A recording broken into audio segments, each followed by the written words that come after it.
What is up, Thrive fam? CJ Finley here again with another episode of the Thrive on Life podcast. And today it's a Sunday, and I'm going to start a little bit differently than I've ever started before because I got my man James here, and he's just been laying in so much value to Aaron and I since he's showed up.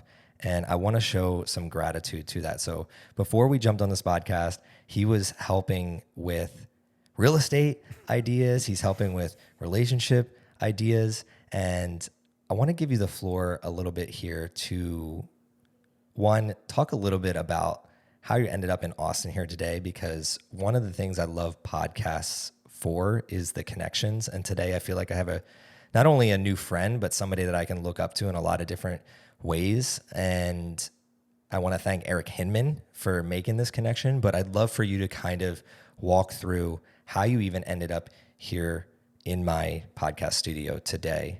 Yeah, Eric, props to Eric. I mean, ultimately, Eric is the connector.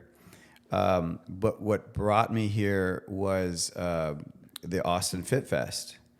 I was a vendor, so that's why I was coming. But I was like very aware of like, if I'm going to come, I really need to maximize this trip.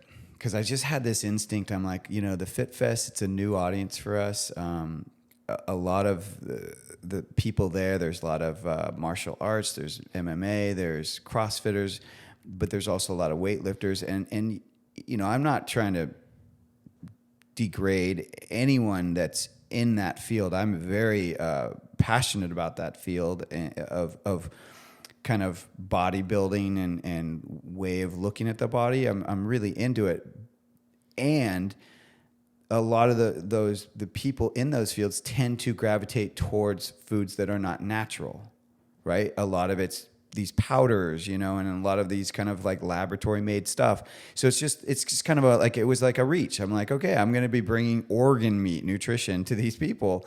I don't know if they're going to even be interested. I don't know if they're going to see the value. So I was kind of just concerned, like, am I showing up and putting out a certain amount of financial cost to this trip, and then what am I getting back? And it's always fascinating because you never know what you're going to get back. You could get back something that was not in your zeitgeist when you chose it, and yet it's beyond amazing, what you get back. So I purposely reached out to Eric and other people in my community. I said, hey, I'm coming to Austin. Can you make introductions? Is there any way that you can support me in maximizing my time there? And thus, I'm here with you. Yeah, I had a whole hook to start this episode, and I started thinking about how the universe puts us in the right place at the right time. And it's one of the reasons that I wanted you to share just kind of how you ended up here. And to me, you ended up here because you're trying to solve a problem for people, a massive problem. It's one reason that I wore my Real Food is Medicine shirt here today, so that you could see it, that I'm on the same page as you. I'm in that arena. I see athletes all day, every day. I'm an athlete myself. I've lived it for over 30 years, and we're always looking for a leg up in how do we perform better. And you came here thinking that there's one of two things going to happen. Either people are going to not jive with it, or they're going to love it. And I take the front of I love it, and then our buddy Eric Hinman takes that front as well. And I wanted to share that specific story because anybody that's listening to this, I think a lot of people don't realize how close of a connection you are to the people that are your people. And I mean, again, it's Sunday morning. Like, we've connected through text. I've never even seen your face besides on Instagram. And we hit it off like I was your friend for 10 years. And that happens because you're putting yourself out into the world to solve a problem that other people attach with. So I just want to say thank you, one, for trying to solve a problem like that. But then two, how did you get interested in that specific problem in the first place? So you mentioned organ meat, and with Eat Pluck, like, I know there's always a backstory when it comes to the problems that we solve. Is it something that you suffered from, a family member suffered from? Why are you attached to going into something like the Austin Fit Fest and basically going into the Shark Tank and telling people that they're not doing it the right way. Well, I don't mean to insinuate that. I'm more just saying like there is another way. Because I don't like to shame anyone's journey. And there are guys, I mean, they're a ripped guy. I mean, they clearly know more about other things. I'm just kind of saying, hey, I want to shine a light on real food. That there is the most nutrient dense food out there on the planet is not being used for human consumption for the most part. When we slaughter a cow, most ranches are taking the muscle. They're taking some of the bone that's still on the muscle. They're taking maybe the liver, maybe the tongue, not necessarily, but they're almost kind of disregarding about 48% of the cow. And then what is happening that? Well, then the slaughterhouse is it's got contracts with either pet food industry or zoos or whatever. It's going somewhere else, and sometimes it's getting trashed. And yet then we, in this our pursuit of that magic pill or our health, wanting to thrive, whatever it is, or get bulkier or whatever, we then are dumping $50 billion in the supplement industry. And I'm like, well, that doesn't compute. Like if we are truly going to value this life we're in, value the life of the animal that we've just slaughtered, we should be using a whole animal. We should be using every part of that animal for our consumption, not for some industry that doesn't even care. I mean, pet food industry for the most part doesn't even care about the pets. You know what I mean? They're like, look at the food that most animals are getting. Looking at margins. That's right. What they're looking just at every looking day. At margins, and then look at all the health issues that are coming up with pets. They're human issues that never used to come up. So it's like clearly there's something backwards going on here. Like when we are looking for the magic pill to thrive, and yet the thing that we know is the most nutrient-dense food on the planet that Mother Nature provided, and we're not using it, and yet we're looking for other tools. It's like, that just seems off to me. And no one can deny that we don't have an issue going on. I mean, I just drove across the U.S. Like, we have an issue. When we're on, the coastal cities, we're in a bubble. In Austin, you're definitely in a huge bubble here, right? I mean, the rest of Texas is not like Austin, right? So there is an issue going on. And my kind of concern is that the people that need this information aren't actually listening to this podcast. So then it's like, well, but does that refute what we're saying? No, because to your point, we just need to amplify. We need to continue to talk about these things, but try to talk about them on a truly like granular level, not in a like sweating the small stuff kind of thing, more like what can the person that's having these issues do? What are some simple steps? Like simple movements that they can make. Because if we go all in on like, well, you got to do this, like there's some influencers, they're so invested in a very specific way of health that it's like, to be healthy, you have to be wealthy. Like that doesn't jive, because most people are making $35,000 a year. So you tell them we were just supposed to, let them kind of die on the Titanic? Because that's what we're in. We are in a deep, downslope. That brings up an amazing point, and a lot of and it pokes kind of like poking me, because a lot of my content will show red lights. I'm in my $10,000 sauna. I have my cold plunge at my house, but I also was an athlete that had none of that. So I think it's a very unique thing. It's very unique because we live in a world where people are confusing health with performance. And when I think about my life, where I'm training twice a day and I need certain modalities to help me continue to throttle at that, the average person doesn't need that to be healthy. And I think a lot of influencers or influential people, whatever you want to call them, I like to sit in the bucket of like, I like to be a positive impact. I don't give a shit about how many followers and stuff I have to influence other people. I want to live my life to push my needle forward. But I'm fully aware Like my parents don't need to be doing half the shit that I'm doing.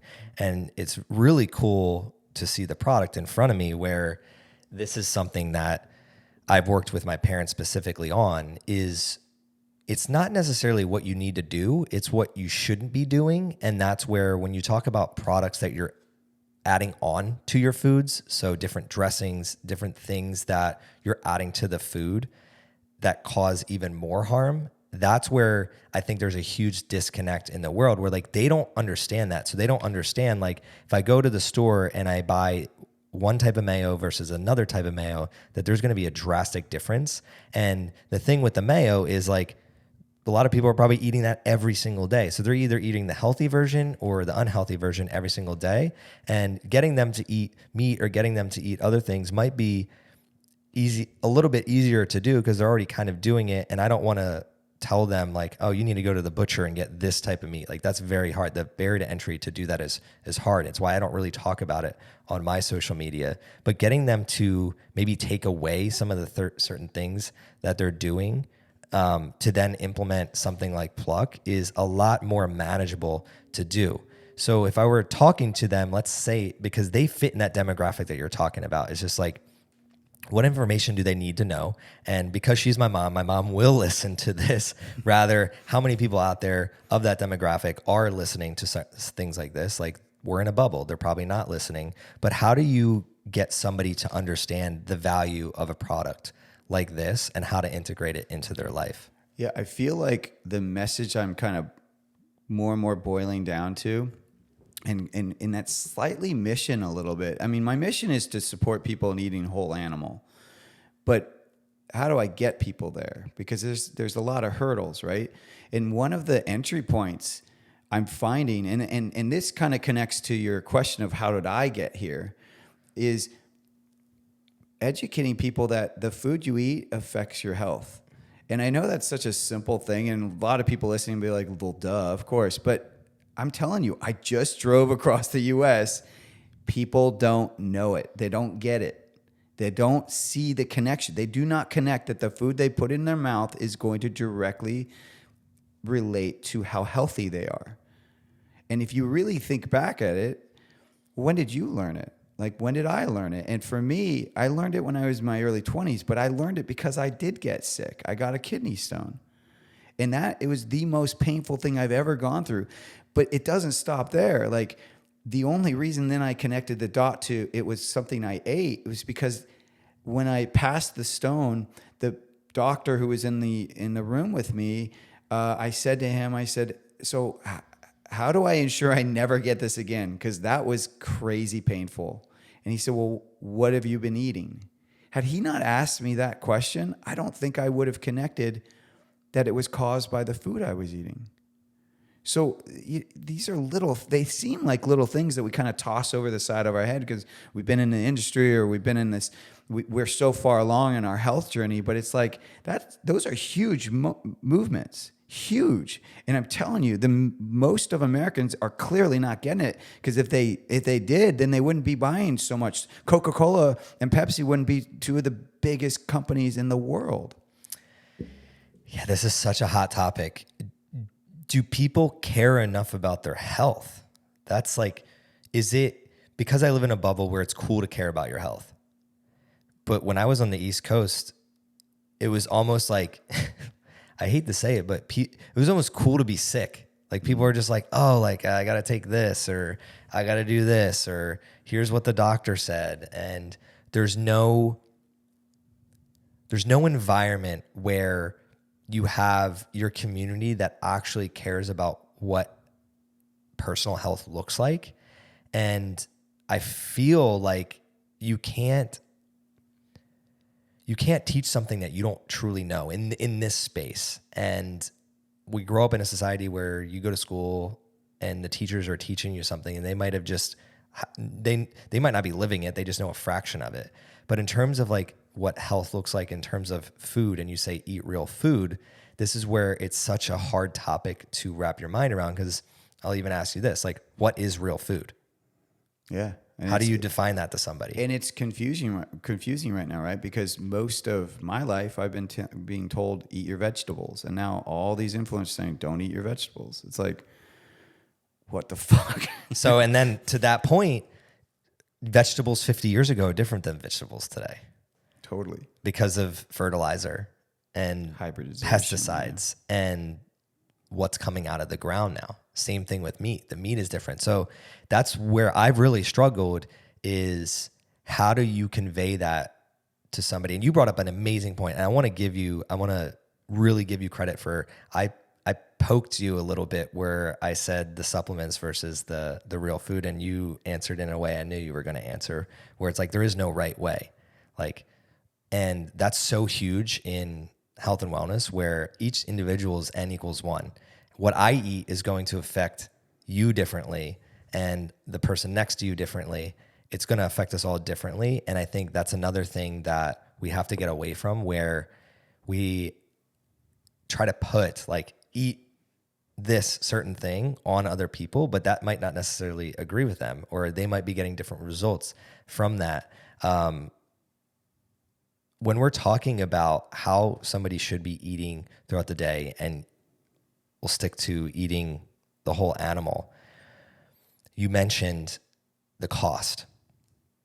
How does somebody who might be living a middle wage lifestyle, in your view, eat in a more nutrient dense, healthy way? What would that day to day look like? Because that is what I think most people need to wrap their mind around, rather than the influencer saying, take these supplements that are going to cost you $200 a month and go to your farmer's market and spend $300 a weekend.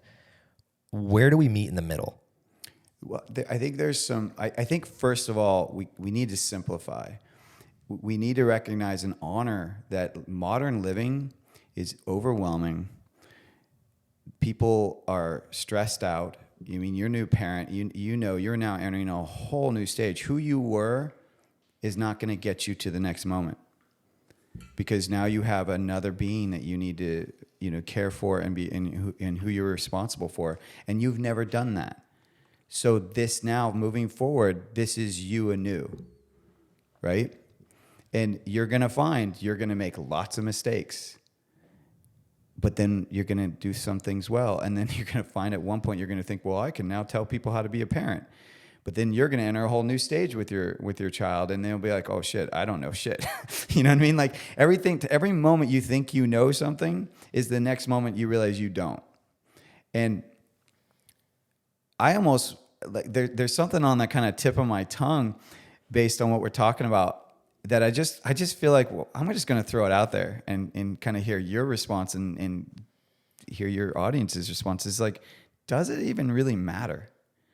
Like, does what you eat, does any of these things you do truly matter? And here's the kicker. It only matters because you know better. So there is an aspect of our journey that we need to, you're honoring by doing and speaking how you speak, doing what you do and how you speak. That is you honoring your health journey, right? But the person that's not doing it yet, you're not going to convince them. They have to learn for themselves. So what is the mover for people in making any health change? I mean, literally, you can talk to any practitioner, any doctor, and it is two things. You either get sick yourself, or someone you love gets sick or dies. Those are the two reasons people make changes. So I hear that and I'm like, well, that's too fucking late. Like, I mean, it's great. Like, clearly you made changes, you feel better. I know it works, but you're lucky because you learn those changes early on. What if you're 60? I mean, you mentioned your wife's father died in his 52. That's fucking young. Like, my grandmother died at 56, I think. It's young. Dave Asprey's talking about living till 140. Like, 50 is not even halfway if you're doing something like that, right? And to your point, the most on the outside, I would say, unhealthy person in my family is also the oldest. She just turned 93. my mom's mother is obese, and she has she had knee problems, that's one of the reasons why she's not mobile. So that created a lot of issues. But where does it come? Like in our mind is so powerful. She, I think, has taken on less stress than everybody else in our family. She's kind of like the type of person that like does what she wants when she wants to do it. Like she's the person that's escaping. She literally has like escaped the home that she's in.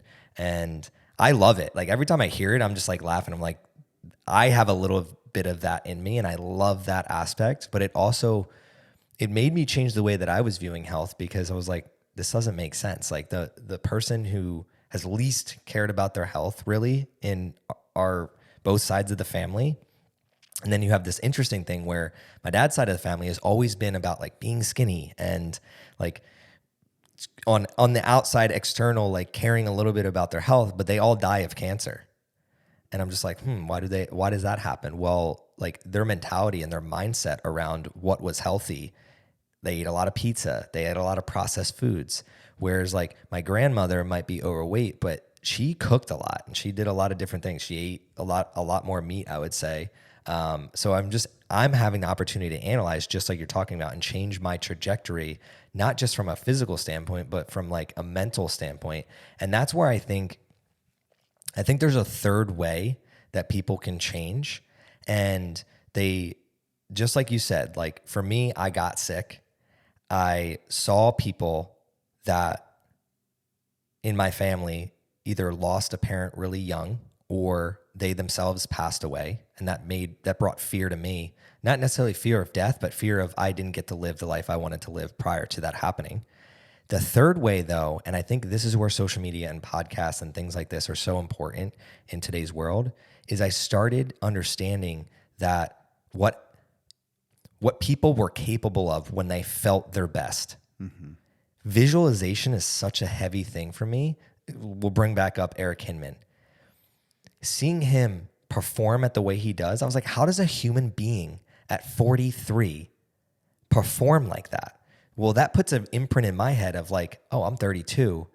Getting older is not a problem anymore. I'm excited because I'm like, I'm going to be more of a badass in my 40s and my 50s and my 60s than I am now. And I don't think generations prior ever had that. So I think the first two ways are 100% up until now, or up until the past like 5 to 10 years, are the path. But now that we can see it, I don't give as much grace to people, because I'm like, you see people out there, you see people like me who used to look like shit, feel like shit, and be a shitty person, completely transform their life. You can't tell me that you can't do the same thing. And another reason I believe this, and another reason that we'll parlay this into this next part of the discussion, my parents are a great example of this. I think over the years, I've gotten less preachy of, you need to do this, just like you said, there's no right way. I've taken that prescription out. Instead, I've said, here's what's worked for me. I'd love for you to come try it with me. So when they flew out here and they spend time with me, they get in the sauna with me. I cook for them. I'm like, hey, like, don't worry about going to the grocery store. I just want you to eat what I eat for the next week. They do the red light. They'll do the sauna.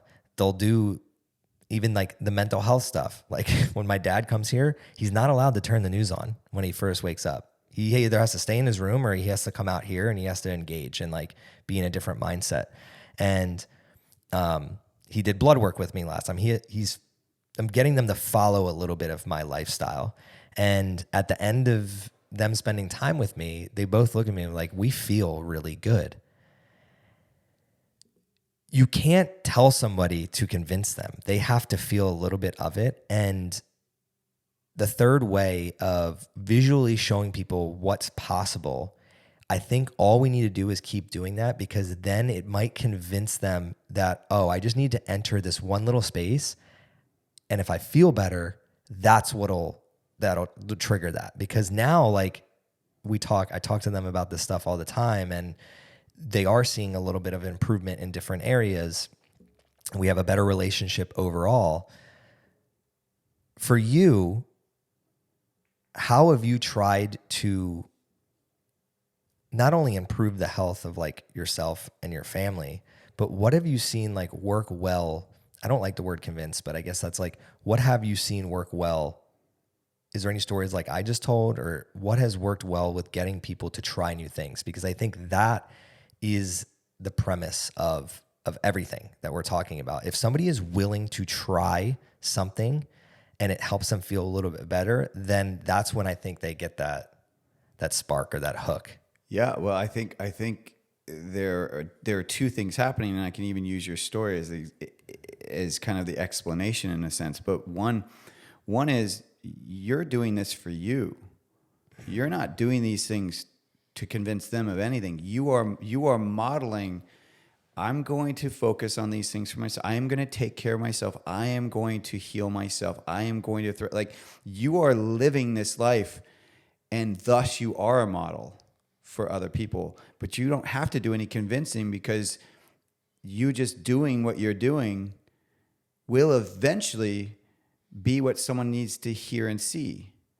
But they're going to find you and your lifestyle in their time, right? So it's so much about timing. It's so much about the other person being ready to hear it. There's a piece of curiosity. I find, like, this is such a simple thing, but I find a lot of times when we enter a new situation, we're meeting people. One of the biggest mistakes I think we make in community and relationships is we don't listen enough. A lot of times you go into a situation, and I'm sure you've seen this here when you go to any parties or whatever, it's like there's just people talking. But how many people are actually asking questions? You know what I mean? Hopefully in this community you're getting that. But I just noticed a lot of times you just see more and more people just needing to talk. They just need to be heard, right? But I find when you just sit back and just listen, and you hear them, and then you ask questions based on what they are modeling to you, not based on your own agenda, but what they're modeling to you, you co-create curiosity. Because the person feels heard, and you're really listening now. Like this is kind of a tangent, but I was in Iowa, and I had this kind of bizarre conversation with someone who is very much in the glyphosate industry, like very much what I would say is part of the problem. But like he's got patents and shit. Like he's like very much in big ag, like huge scientist in that arena. And I didn't know him. He was the next door neighbor of the people I was staying with. And I walked into the situation, and he was saying, I was like, well, what do you do? And he's like, oh, I think he's like some kind of geneticist with seeds. And I'm like, oh, so you're the fucking problem. Like I totally shot the shit at him. I was joking, just kind of like rubbing him, showing him that I'm just jiving, and he got really serious, and his face changed, and I was like, oh shit, I just poked at a very sore subject. And he got, well, what are you talking about? What do you mean? And I was like, oh, and I had to literally take in for the second, like let go of my agenda of how I was going to relate to this guy, and just sit back and go, okay, this is a sore subject. I need to like go into listening mode, and now just start asking questions, because his defenses just went up, and this is sensitive. And so he starts going off, and I'm like, oh, well, this is awesome. Then I get to stand in front of you and talk to you, because I have been dying to talk to someone in this field. And then I started asking questions. I'm like, you're always hearing how like he didn't work for Monsanto, but he worked for a similar kind of company. And he was like, I was like, you're always hearing how Monsanto is the enemy. They're evil. I said, but I've never understood that, because they're a corporation made of people. So you tell me all these people are evil? They're humans. They have good days, they have bad days. They can't all be malicious of trying to hurt people. I said, so what is your motivation of why do you stay on this path of thinking that glyphosate and these synthetic fertilizers and that this way of doing agriculture is so important? Like, what is your why? And he straight up went into it. And it was like, oh. And I just listened, but I just kept asking him questions. So suddenly this conversation that was going to go one way went a completely different way. And the other people that were on the periphery of the conversation who were freaking out when I first came up and kind of rubbed up against him, they were like, get me out of this fucking conversation. I'm like this, they're going to start fighting. But I just completely turned it around where now I was curious and I listened. And they all commented later. They're like, I cannot believe how you navigated that conversation. Like, that was amazing. That was an amazing conversation, not only with the information that came out, but just in terms of how it was so quickly diffused. And it was all because I went to a curious place instead of like, well, I know things and you don't know things. And it's like, I'm better than you. It's like, there's no, your way is better than my way. There's your way and there's my way. We are bio-individuals. We are on our own journey. Like, we could get really metaphysical, right? Because there's people that believe that we have multiple lives, right? And I come from a place of like, I don't really know. Like, I don't know what happens after death. I'm not saying I'm not religious or whatever, but I don't really know. It's faith. You're putting faith in something that you don't have tangibility around. Like, I even think of like, aliens, for example. Like, everyone's always so focused on like, are there aliens out there? Does it, like, we should put money in NASA and discover new planets. I'm like, why? Like, we have an amazing planet right here. Like, let's not put billions of dollars towards trying to find out if there's other life, because if they're here, we're the ants. We're the ants in this situation. If they have the tech to be here and we don't, do you think they really care about us? Like, we're nothing. We are nothing compared. If someone has the tech to go back in time or travel here, or whatever they're doing, like, we're probably just being observed no differently like than an anthill, you know? And so from that perspective, like, why don't we just invest in this planet, what we have right here, and treat people kindly and make sure that no one is living a life where they have to be in the streets, homeless, or without any care, without any, positive role models, anything like that. Like, I just feel like this is all made up anyway. This is a blank slate. So how are we going to co-create something that is for people to thrive? Because our bodies want to thrive. Our bodies are beautiful. Humanity is amazing. This planet is amazing. We have amazing resources, and we just kind of piss it away. And it's like, I just don't understand it. And that's honestly why I focus on organ meats. And it's what we've kind of already talked about. It's like, we're already slaughtering this animal. This is from Mother Nature. It's here for our taking, and we're not using it. So how do I make it so you can use it? Well, you've got you think it tastes gross, okay? You don't know how to cook it, or you don't know how to source it. Those are the three main issues. Or you don't have the time, to just explore any of it. So I'm going to make it in the simplest form I can, and I'm going to make it so easy that you don't even need a new habit because you already season your food. I'm going to make it so you just sprinkle it on your food. Done. So now what's your issue? Mic drop. So leaning into the curiosity, I'm curious, how did you learn how to reprogram yourself to be like that? Because to me, you ask, why are we like this? Why are we doing these things? It's all programming. Like, totally. I don't know the exact percentages, but how many percentages of us go to public school, go to college, and then get a job? It's literally like, you talk about ants. We're just following the person right in front of us. And I hate the word boss. How many times I heard people in the corporate world be like, my boss. I'm like, nobody's your fucking boss. Like, you are the boss of your own life. Like, nobody is dangling this thing over you and controlling you. You are in control. And I think it's flipped where most people think, I'm not in control. I'm going to watch the news. I'm going to listen to my boss. I'm going to listen to my teacher. And like, that's the life that was made for me. How did you reprogram yourself to get in a way where you can even think to, oh, I poked this guy, I'm going to take a step back here? Because at the end of the day, there's this book, Getting More by Stuart Diamond. You wanted to get something from that conversation. You wanted to be more interested than interesting, because you know that walking away in your own life, you are controlling your life. And if you just talk the whole time, you're not going to be able to control your life much better because you're not getting new information. You're not deciding, is this information I want to use or not? How did you, James, get the ability to do that? I don't really think about it in that way, but I would say that there was one point where I became aware that life was more about community than it was about how much money you have, how many certificates you have on your wall, even to a degree how much you've accomplished. That it's ultimately at the end of your life, what truly matters is whose hand are you holding or whose hand is holding yours, right? It is truly like I look at.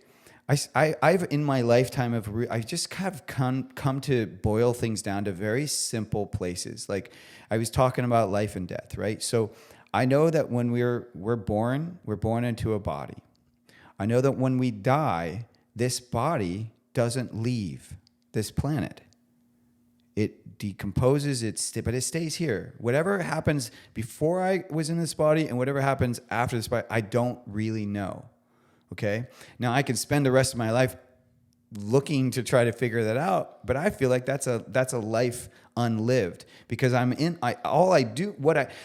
focuses on what we don't know or what's on the other side of the fence. And I'm saying, let's focus on what we do know. We know we're in this body.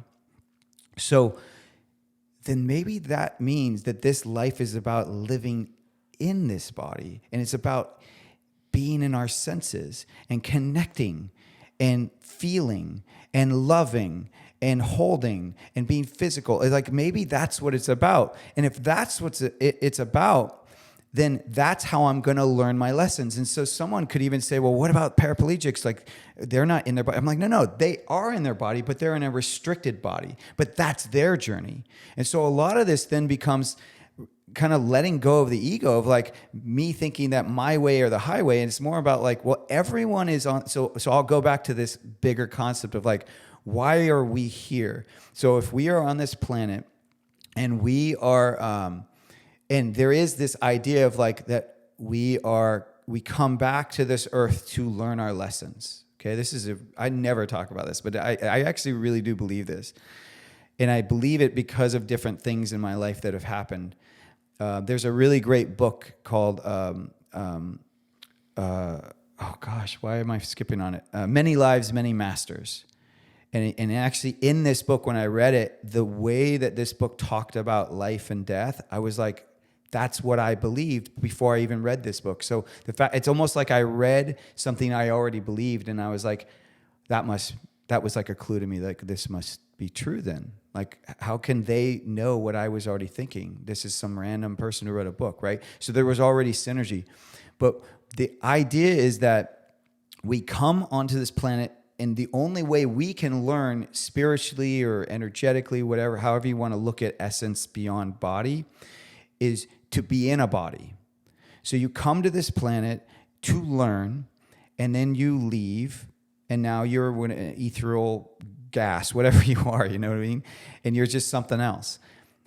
And every time you need to learn, you got to keep coming back into this body because you have to be in the body to learn, right? So from that perspective, does any of it matter? Because if we look at our life from this very like standard, like, well, I'm here from this age to when I die. But what if you're here for 100 lives, 1,000 lives, 1,000,000 lives? What if it never ends?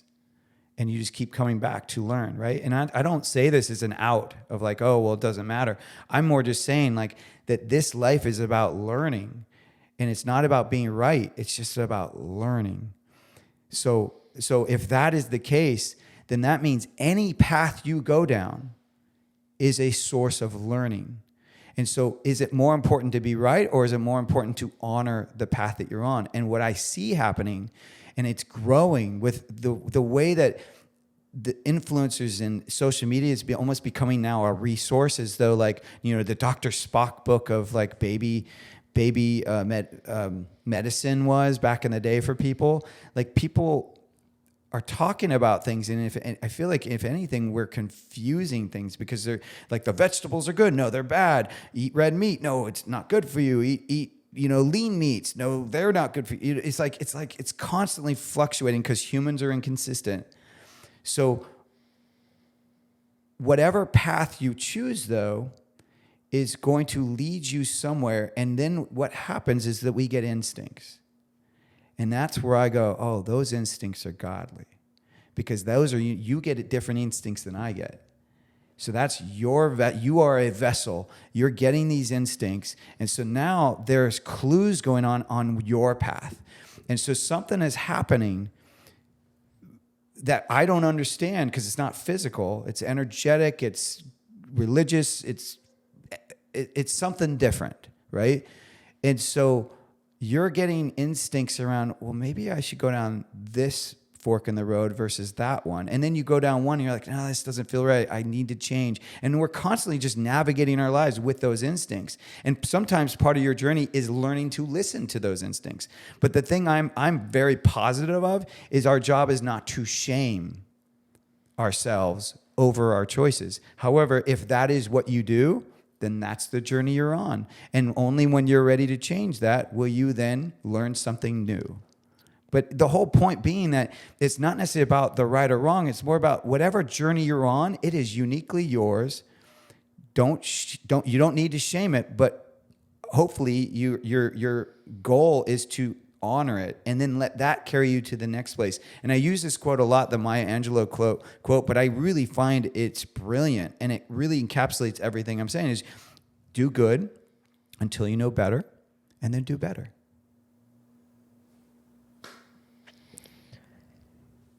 So much to unpack. There's a couple words that stood out, though. You mentioned shame, and one of the themes that I took away from what you were just saying there was we need to be more selfish with our time. And I think a lot of people get put shame around that word selfish. We always talk about being selfless. And there's people out there that say, like, be selfish to be selfless.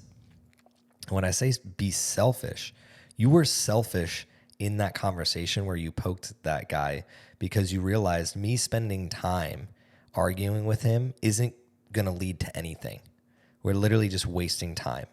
And when you go back to the thought of nothing matters, it's almost like nothing matters, but everything matters.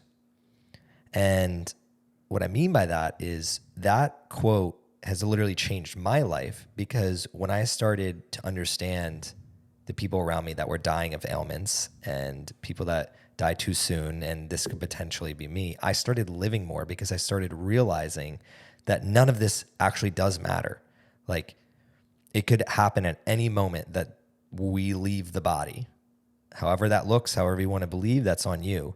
But it could be at any moment. So what I do know, going back to the point of, I love how you're pointing out, like, what do we know? I do know that I have a finite amount of time in this body. So when I write that equation out, it literally translates to make every heartbeat count, just like I was telling you before about Thrive on Life and the brand.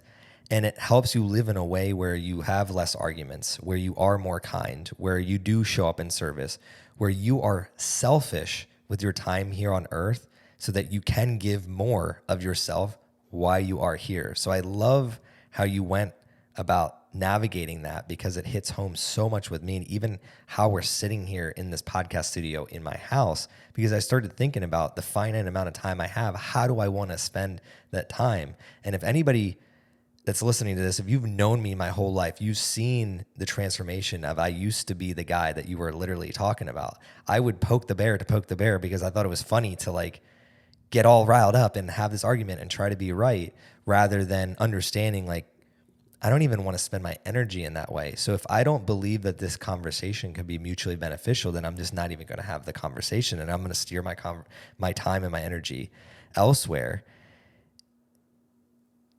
Again, I want to poke a little bit more. I want to go a little bit deeper into, is there anything in the business world, in your relationship with your wife, like your kids, like what has taught you to lean more into that way of thinking? Because one thing that this podcast has taught me, and some of the content that I've put out has taught me, is that, and fitness, is your mindset is really everything. If we're talking about changing people's health, it has nothing to do with the food and everything to do with how are they showing up every day as a human being? Like what is going on between their two ears? What is the thought processes? If you don't change those thought processes into being positive and understanding and kind and empathetic and of service to others and being selfish with your time, nothing else is going to change. It's not going to happen. For you, are there any specific instances that have been like inflection points in your life that have helped you lean more into that type of mindset? I think what's coming up is that I kind of realizing that I have more power than I used to think I did is huge. When you say power, what do you mean? Well, like that idea that you are the summation of the people you're surrounded by, things like that the situations you put yourself in sometimes dictate the path you go down, right? You were talking about earlier, you used to party and you might have one intention, but then if a group of people came in and said, hey, let's go do this, you were like, okay, and you just kind of followed them, right? That in many ways you were letting other people dictate your path and what you did next. And I think that I think most of us do that. I think there's this FOMO concept of like, I don't want like that idea. Cause you could really take that heartbeat, value every heartbeat as also like, I got to do everything. I can't miss out on anything, any part of life, because if I do, then I'm not really living. And it's like, I think that's a very youthful perspective. And I think as I've gotten older, I've realized actually for every yes, we're saying no to something else.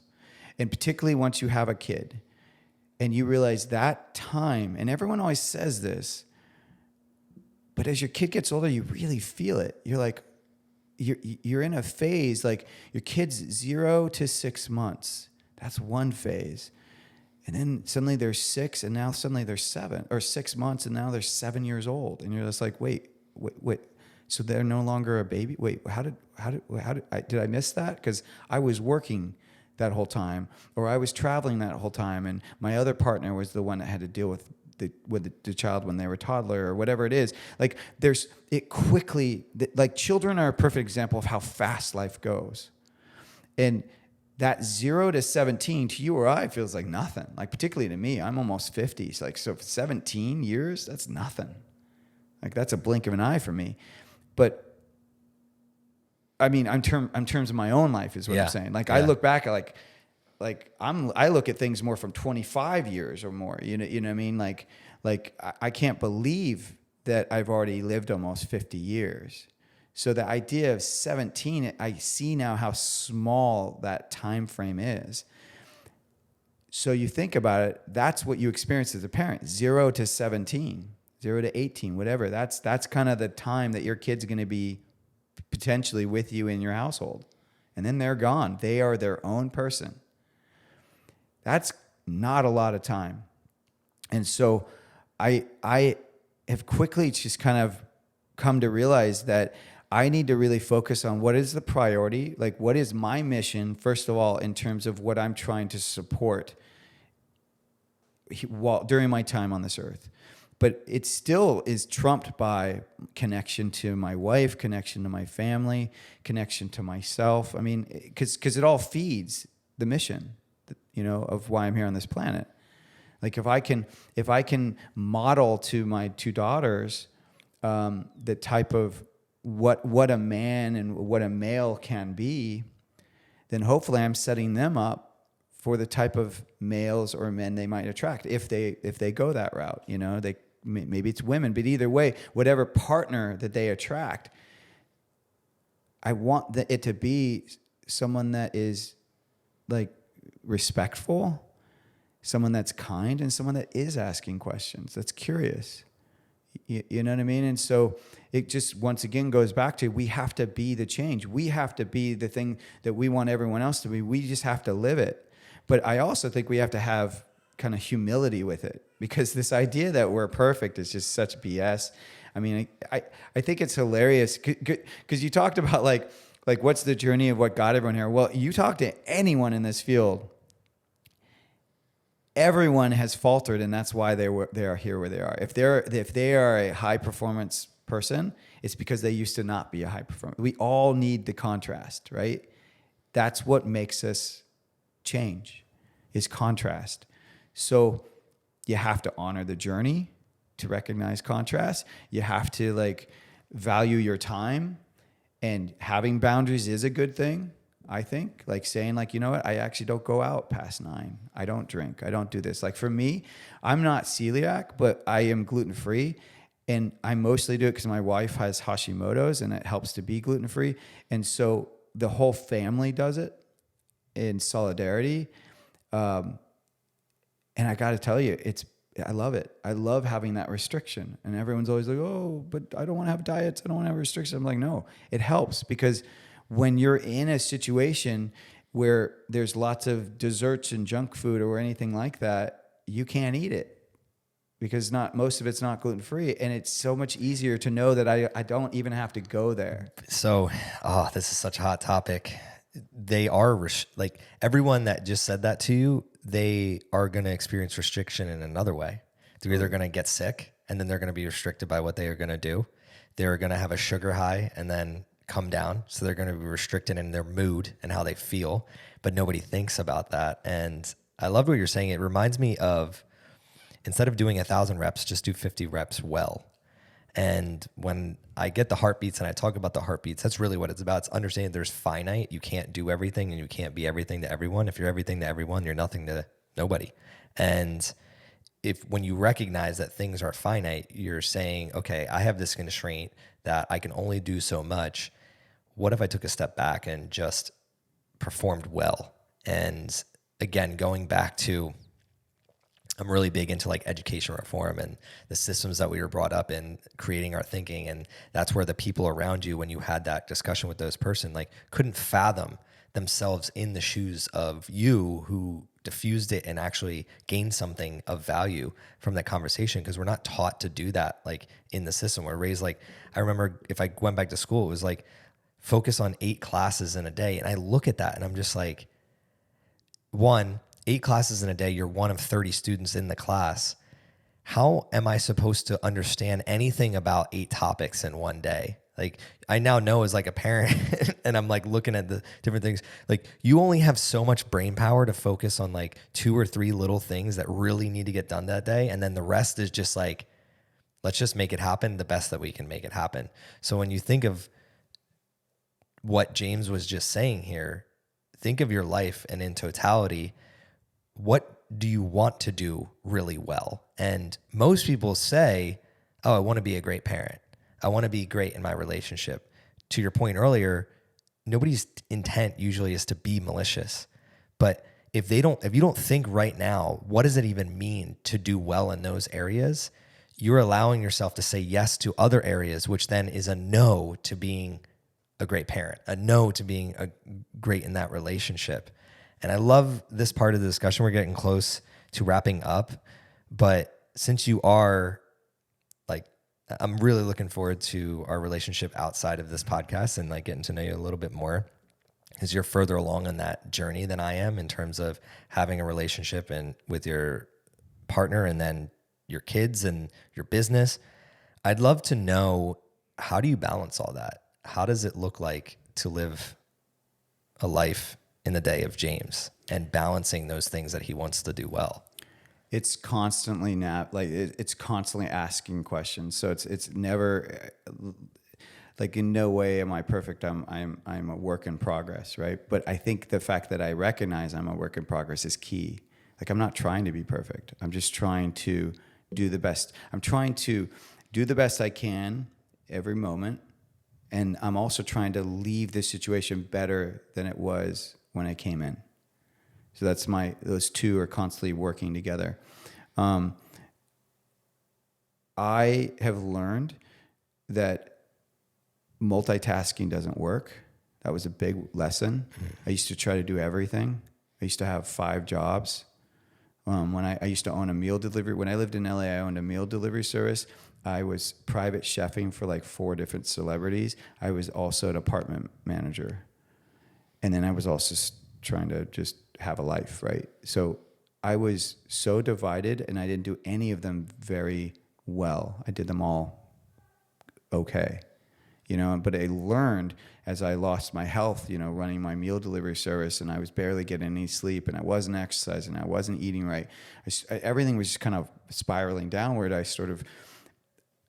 realized once I got out of that environment, which is really key, I think there's a lot of people that always talk about it's the environment that is supporting your habit, whether it's bad or good, right?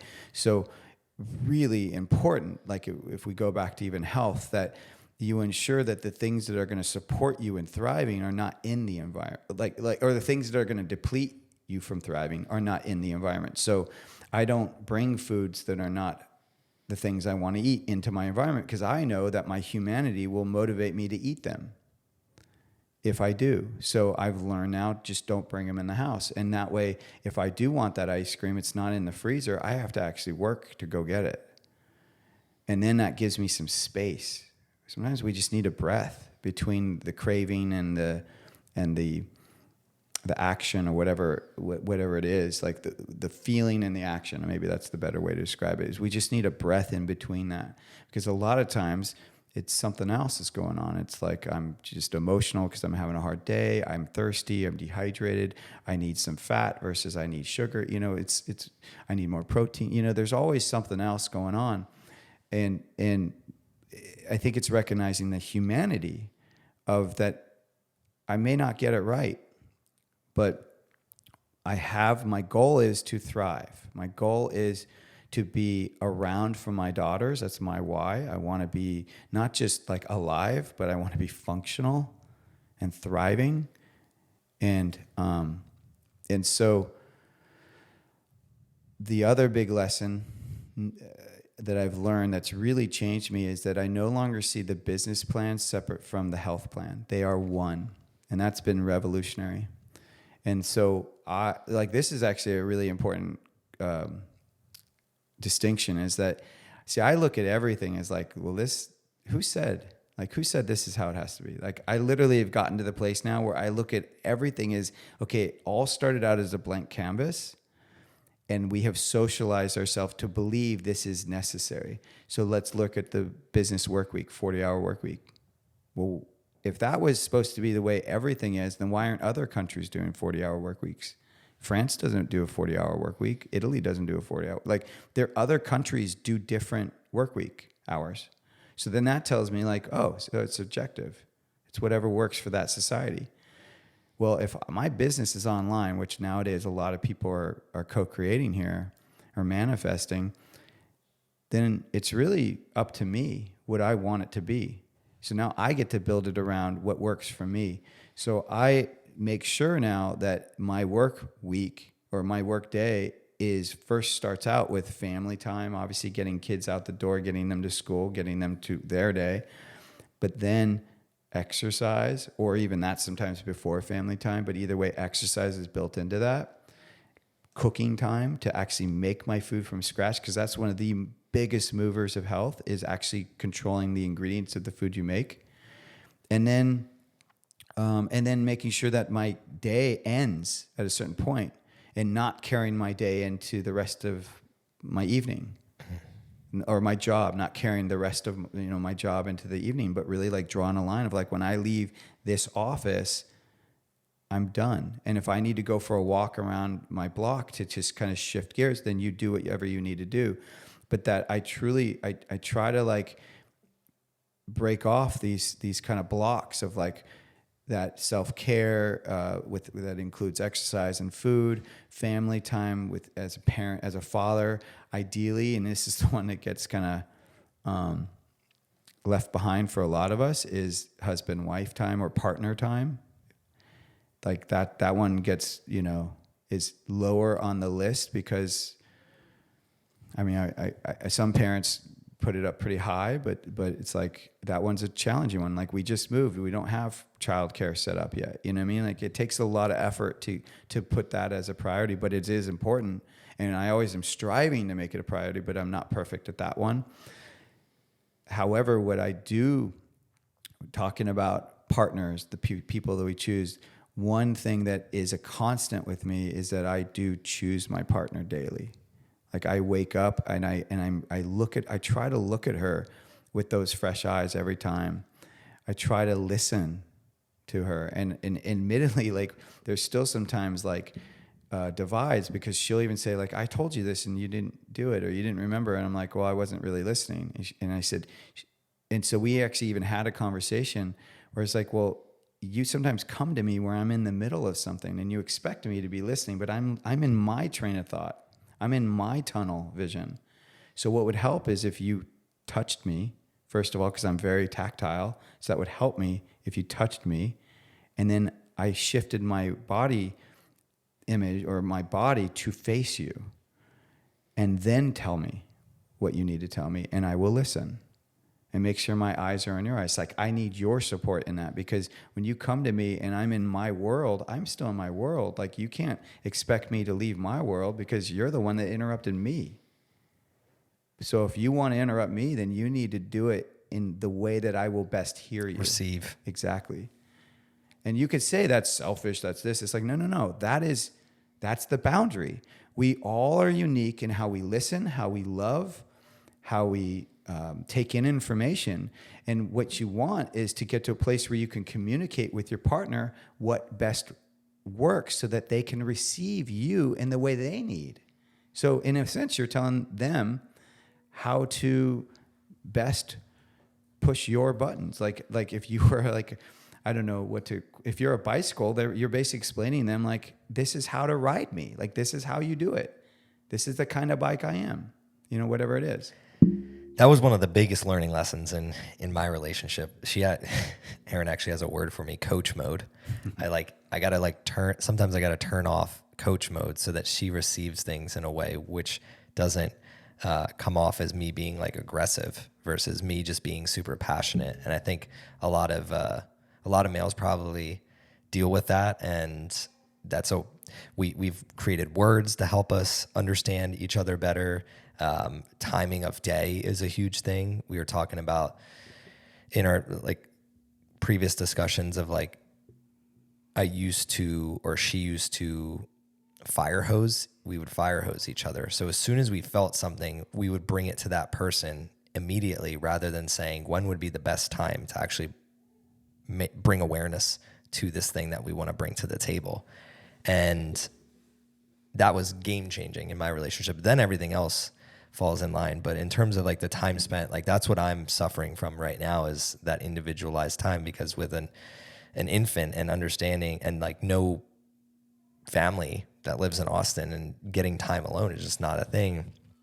I think something that has helped me though is just looking at life as seasons. Yes, you were talking about it goes by in the blink of an eye and it's very short, but then also I think of my life, I'm 32 and I'm like, shit, man, give me 32 more years of knowing what I know now and how to go about it, and I'm only going to get better, and this becomes really exciting. There's seasons to everything. I don't need to have it all figured out now. I don't need to spend all the time in the world with her right now. I just need to understand in my mind and fully buy into what you said, choosing that I'm going to choose that when the season comes where it opens up for that time, I'm going to choose that time and like take advantage of that time. And for me, it really was when she had given birth to Aiden. We spent a lot of time together because that was the first time in our relationship where she just had 3 months off. Her whole focus was him. So in my mind, I had been like, even my podcast, I didn't record. I can look at we're in the studio, so I could look up the different photos that I took. I didn't record in this room for 3 months. And I just told myself, it's okay. And my downloads went down, my stats went down, everything else went down, but my love for my family went up. And that's where now I'm like back on grind mode. It's freaking Sunday and we're doing this. And it's just like, there's seasons to everything.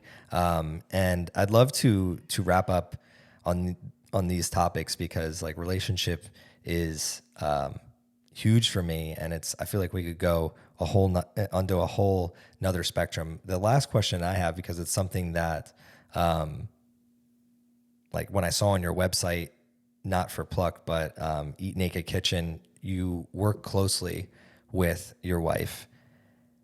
How have you navigated that over the years of, okay, you're talking about communication and understanding each other, but in terms of like business and creating things, like there is an end result that we're after. It's like, if you don't make money and you don't move the needle, the thing doesn't stay alive. So how have you navigated that? Because it is something that Aaron and I are trying to get better at, and I don't even know where to even look to sharpen our sword when it comes to that. It's challenging. It's challenging and rewarding. I think what we have learned is we quickly acknowledge each other's lanes. And so that was really important. So when I met her, she was a nutritionist who thought she could cook, and I was a chef who was learning nutrition. But when I met her, it was like, okay, this woman understands nutrition in a way I will never get it. Like, this is clearly her passion, whereas I will get cooking in a way she will never get, because that's my passion. And so we literally kind of just lobbed off the extra things we were doing in terms of like trying to cover all these topics within our field, and more just like, oh, I'm the chef, you're the nutritionist. So that was really helpful. So that right away created a respect of like, well, you do something different than I do, and I respect what you do. I used to say early on, because I was worried people would be like, well, you're only recommending her because she's your wife. And I'm like, no, you have to understand, she's so phenomenal what she does. I have such high regard for how she does it that's just a bonus for me that I'm married to her. I would refer you to her, whether I was if I was divorced to her, married to her, not friends, whatever. Like, she's that good. Like, I only get behind things that I think work and people that I believe are really good. And so me being married to her has nothing to do with it. I'm just lucky. I get to be lucky because I get to be around her all the time, right? So there's that. The other thing that we struggled, now here's something we struggled with a lot, and we finally got better with it, but it freaking took forever. I mean, I want to say like 10 years, was we're both entrepreneurs. Like, we're both go-getters. And before we had a kid, we would spend like 10 hours a day or more, sometimes 14 hours, just like busting our asses on our own work, and then come back together and be like, oh, hey, how you doing? And, it was like, we were just so in this like, she'd be in her office, I'd be in mine, and we'd just be kicking ass, focusing on what we loved. And it was like, we could do that all day and just love the fact that we were in the same building doing it, right? We could do that literally all day, but then we had a kid, and it was like, that was a tough transition, because now you have two entrepreneurs who both want to just go focus on their careers, and there's a kid asking for the attention. It's like, well, no, it's your turn to take care of it. No, it's your turn. And we would literally fight over who has to be with the kid. And that happened a lot for a long time. And it's not that we didn't love our kid or our kids. Later on, it was two. It's more that we were just like, we love like our missions and our careers too. And that is one of the best things that you can do for your child, is to show them how passionate you are to just be alive and put something out there. Totally. And then, and no joke, this only happened like 2 years ago. Now, we've gotten better over the years, but it was still coming up. Like, every now and then, this kind of like almost like fight over who gets to be working on the career and who has to be in parent mode. It was a fight over being a parent. And this friend of mine who had experienced, he's got two sons, and he had experienced the loss of his wife to cancer at a very young age. So he's now raising his sons as a single father. And I told him this. I brought to him that we still have this struggle sometimes. It was definitely not the way we had gotten better. I want to stress that. In 10 years, we definitely had improved, but it was still present. And I said this to him, and he said, James, why are your kids a burden? He's like, this is an amazing time. You're lucky to get to spend time with them. If I could spend time with my wife right now, I would. Like, he's like, they're in your life right now. They're young. They want to be with you. Like, you should be happy when you are getting father time. And it's just like hearing it from someone who had gone through that. And I'm getting even teary thinking about it. It just hit me. And I was like, I'm a fucking fool. Like, you're right. This is precious time. And that, to your point of like being a father to kids that are eventually going to be a part of this world and then be my legacy, that is just as valid as building a business and building millions of dollars or doing this. And if anything, it's potentially even more valid, right? But I'm just saying, like it's not like, once again, it's going back to that. It's not one thing is better than the other. It's more about, because there's plenty of people out there that don't have kids, and that, I'm not trying to shame them. It's not like, I'm not one of those people that's like, having children is the only meaning in life. That's bullshit. There's plenty of people that don't have kids, and their life is extremely meaningful. So it's not about one being right or wrong, but it is about being present. So when you're with your business, be present. When you're now with your kids, be present. That's the best we can do. I'm not saying who you have to be when you are present. You might be exhausted in that presence. You might be happy. You might be sad. You might be depressed. Like, you might be in an emotional state that you didn't expect. But be present. That's all you need to do. And that comes with be curious.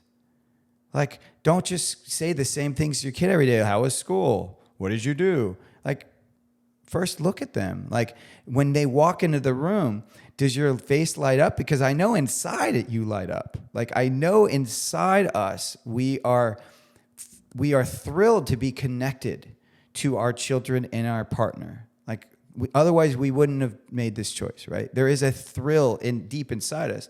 But are you letting it out? Are you feeling it? And that goes back to, we're in this body.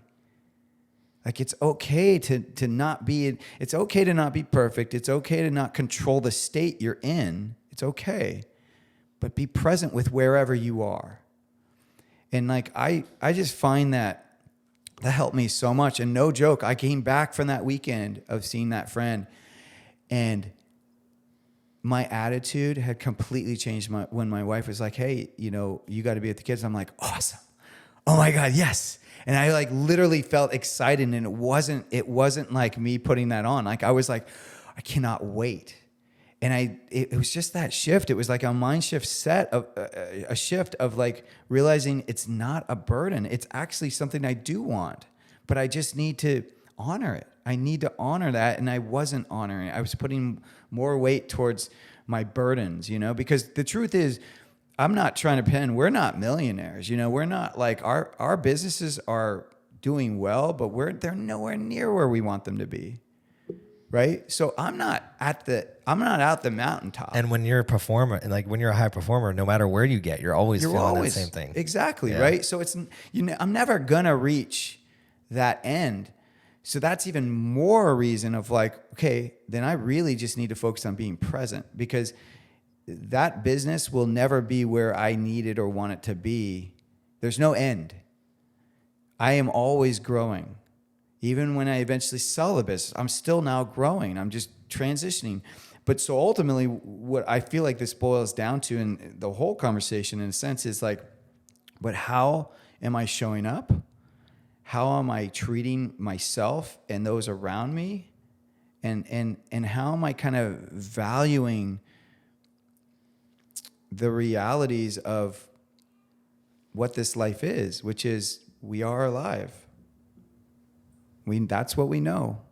And so like right now I am in a joyful place of getting to be present with the fact that I normally am on a Zoom when I do a podcast, and I get to actually be in the same room with you. I get to look into your eyes. I get to feel the emotions that based on what we're talking about and seeing them in your eyes. And that's all information that is feeding me and being curious. And like, oh, I just saw that I said this, and his eyes watered a little bit, or they changed their shape. And I'm like, oh, and I get to take that in. So it's constant feedback of watching you, taking you in, and then letting that into my own body and reality. And then it's a loop, right? It's a beautiful loop of connection, which then feeds us to what really matters. And it's this connection.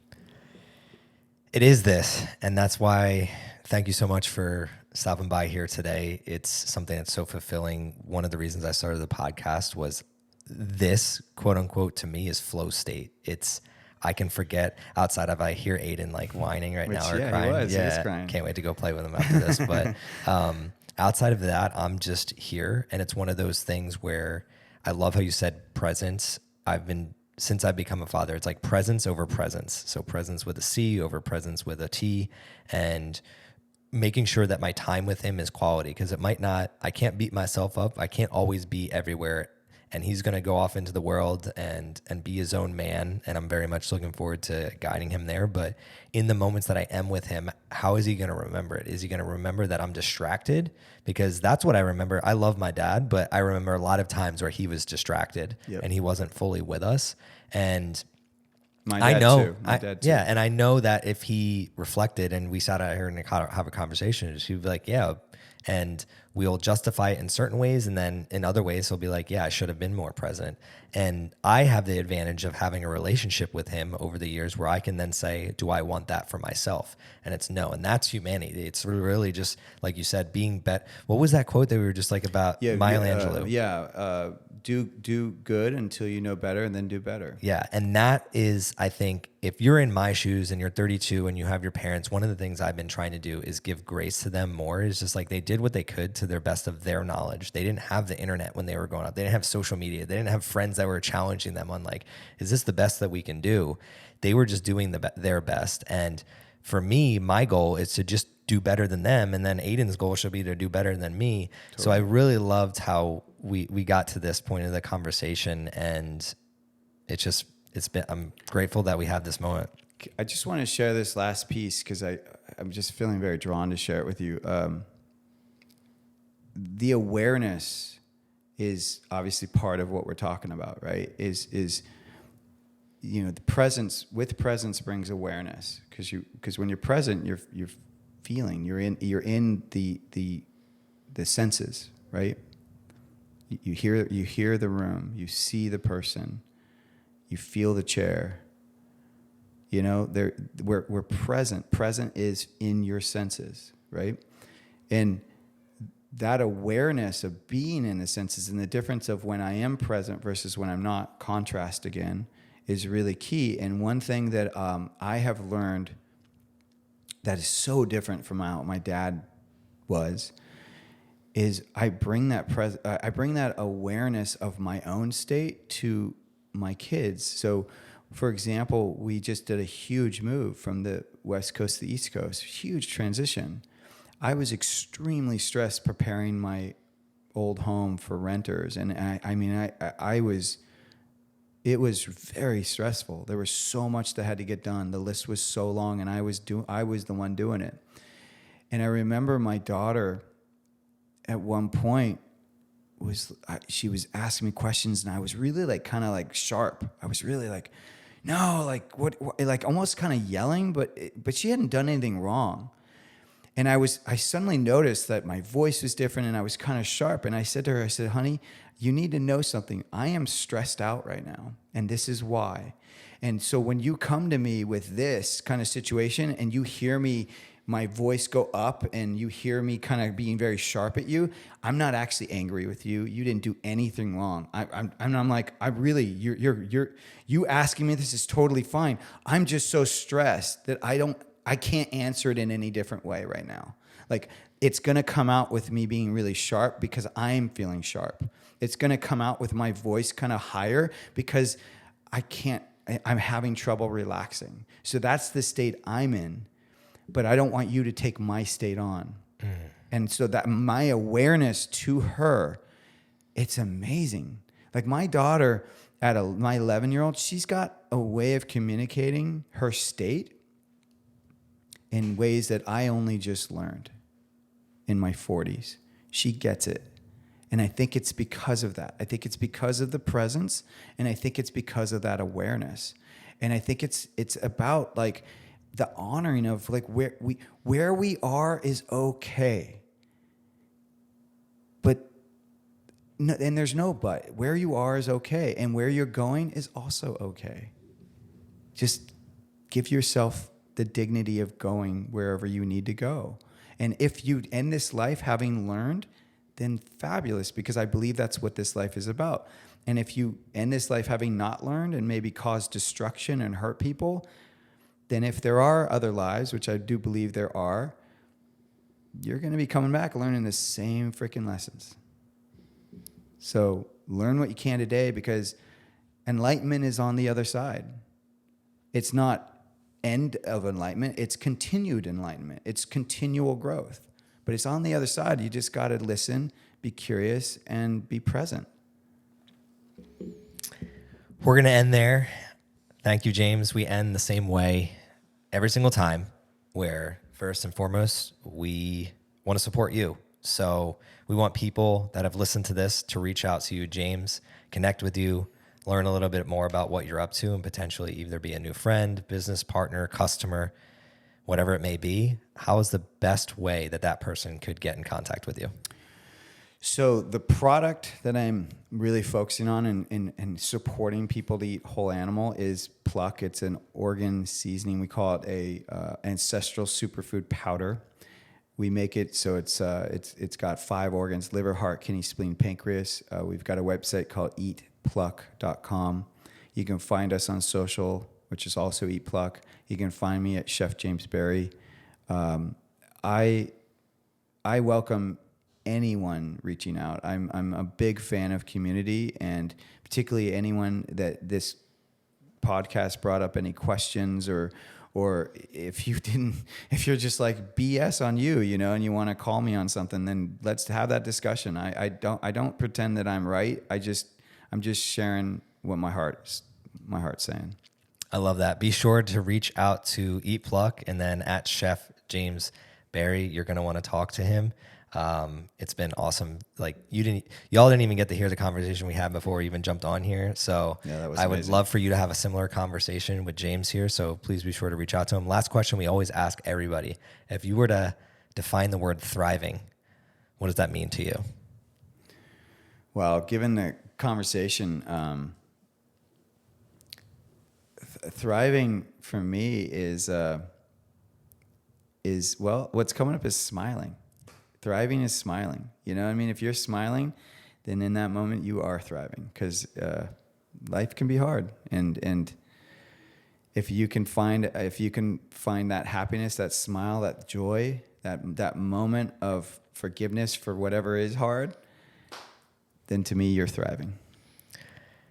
Very simple and profound at the same time, because as humans, like that's something that we can choose to do. Like compared to other animals, is like we have this action where we can feel joy and then show that joy. And that was one of my biggest takeaways from this podcast, which I always talk about at the end of the show as my biggest takeaways, is understanding that, let's say you are happy, release that smile, choose to actually show the world. And I think there's not enough of that. For instance, I was telling people that they should reach out to you. How often do you see a post or do you see something and it gives you a smile, but you never tell that person, or you never say hello to the cashier, even though in your heart, you're just like, I should probably just like start a conversation. My challenge to you is, if you listen to this episode, my biggest takeaway was to show more of those sides, even if it's my bad side, like even if it's that stress side, is to talk about it, is to bring that to fruition so that somebody else can have a better understanding of myself and therefore a better understanding of the world. So I really, really appreciated that view, and I'm going to take away that from this podcast. At the end of every show, I ask you, the listener, a few things that could help us. Please share this episode with somebody that you feel that it could help. My number one goal is to, as James was mentioning, connection and community, is to connect people and help other mission-based people, brands, and businesses thrive. The best way I can do that is you listen to this, you liked it, you can think of somebody else out there that might benefit from it, share it with them, take that action. And last but not least, give us that 5-star rating and review. That's how more people are going to organically see and share us. Thank you so much for tuning in. As always, this is CJ Finley with the Thrive on Life podcast. Thrive on, y'all.